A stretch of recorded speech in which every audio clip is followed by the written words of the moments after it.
Hello everyone and welcome to my Broodtwister Ovi'nax guide. I'll go through the general gist of the fight and what you want to be doing, and then I'll go through all the abilities independently and show you what they look like.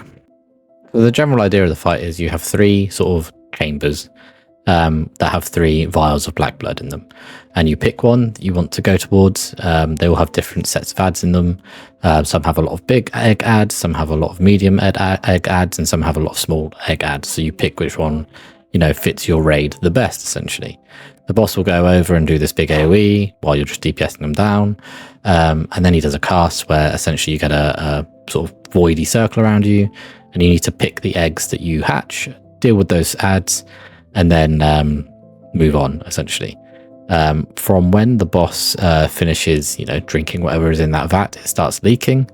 And then there'll be some blood sort of oozing out from it. And if it interacts with these eggs, an ad will spawn as well, but it will be mutated and it will do more damage or have more health or something along those lines. So the general gist of the fight is take the boss to a corner or within one corner so it runs towards one vat that you want it to, stack up for the AoE, and then let your raiders burst the eggs closest to the black blood, essentially. So you see this one that's going to get popped, you kind of would rather have someone has freed that egg before it gets mutated and does more damage.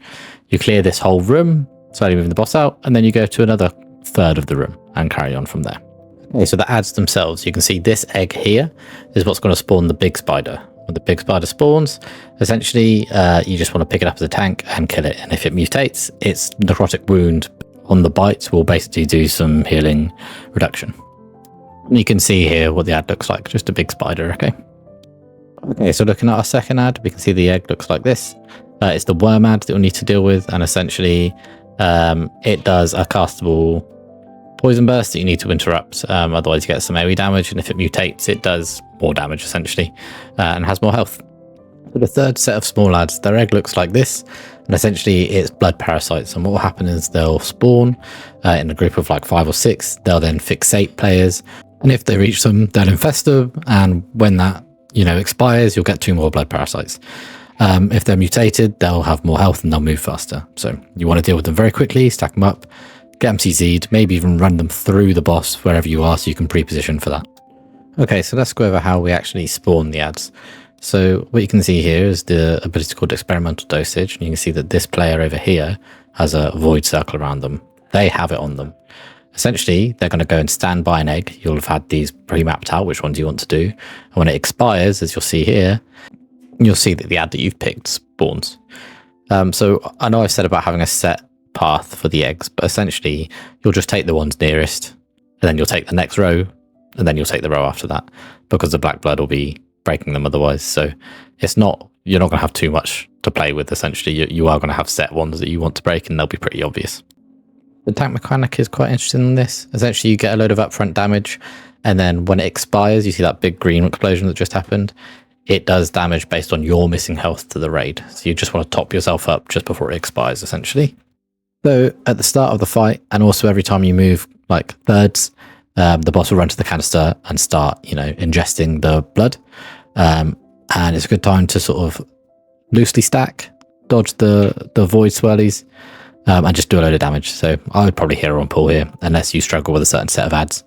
Okay, so you can see this purple patch that's growing. That's the patch that will grow the entire time, and that's why you need to break these eggs early. So you can see that the purple patch has just broken that egg, and it's got like a slight purple hue to it. That means that that ad is empowered, and that's kind of what you want to avoid on this fight, okay? So yeah, make sure you're breaking the eggs before the purple patch hits them, essentially. There was just one ability that I haven't gone over that will be in Heroic. Essentially, you get sticky webs on people that reduces their move speed and also does damage to them over time. Every time you dispel this ability, it will do 1 million nature damage to the entire raid. So you're going to want to stagger dispel this, and you also want to give them time to move out, because if you essentially dispel this inside of a big group, then you're going to have loads of people rooted, and you're going to get hit by the AoE. So stagger dispel, let them spread, shouldn't be a problem. As always, thank you for watching, guys. I'll put our healing cooldowns and a raid plan in the description once we do it, and I hope you enjoy the boss. Thanks, bye.